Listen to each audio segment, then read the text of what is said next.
My great-grandfather, John C. Poole, came here as a Texas Ranger and got one of the first land grants here in Bosque County along the Bosque River. Elizabeth has that connection. She has those roots, and I envy that. I wish I had it. The fact that she can go back and say, my great-grandfather built this home, worked this land, that means a lot. Well, I was raised with my granddaddy and grandmother Poole. They were really early pioneers here. Granddaddy was a commissioner when the courthouse was built. And my mother, she kept a weather diary that during the terrible drought in 1950. And I thought, when I thought about the archives and saving different things, I thought, oh, I can save Mother's weather diaries. The idea of having a place where all of the historical records could be kept in a safe way was basically her idea. She worked with it until she saw it finished. This was the first rock commercial building built in Meridian.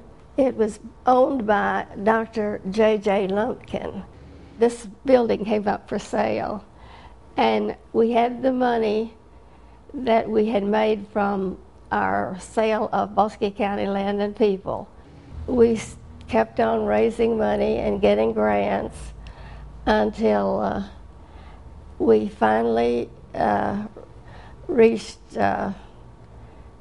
enough to pay for the final restoration.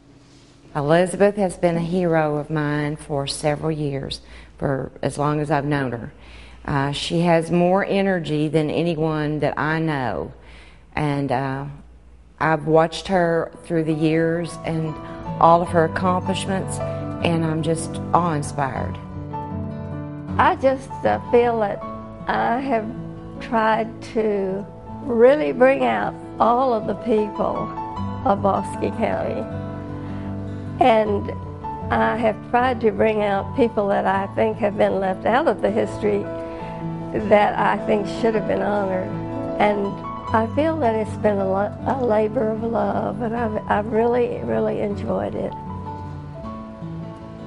I think the collection is a child of hers, and she's very protective, very guarded, and wants to see it grow up to be the best it can be.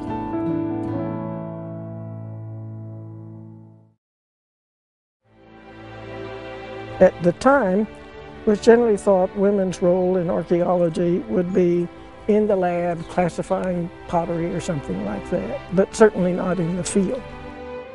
She's definitely a pioneer. Certainly, at the time that she was entering the field, there were not many women nationwide in the field of archaeology. She mentored many, many women. I think the most important thing for me is that I had wonderful support. First, from my parents, even though they didn't understand what I was doing. They didn't say, well, Deanne, no woman should ever do that. They just said, well, you sure this is what you want to do? Good. Being able to uncover traces of the past in the dirt is fun and challenging, and it's amazing what the dirt has to say.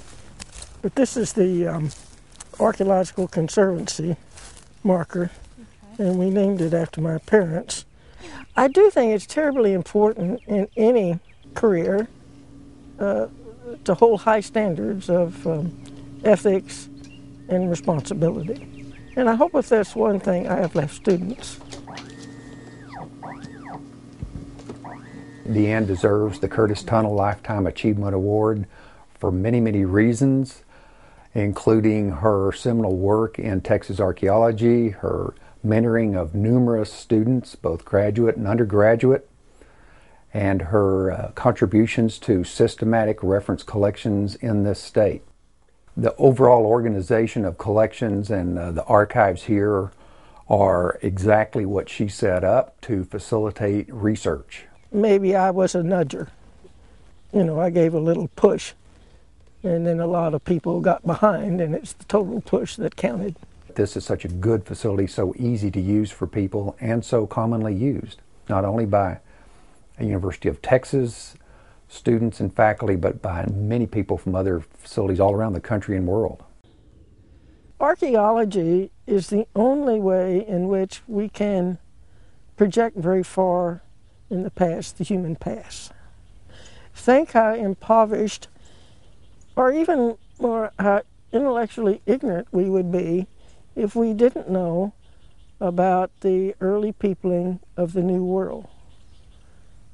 You know, that's a very rich story. I attribute where I am today in a very large part to Deanne. Her influence on me was profound, and I can never repay her for all she did. Deanne's ability to reach out to everybody is one of the very most important things. She works with avocational archaeologists and still does. You know, even since she retired, she has become more involved with the people where she lives and working on her photo project in Wimberley.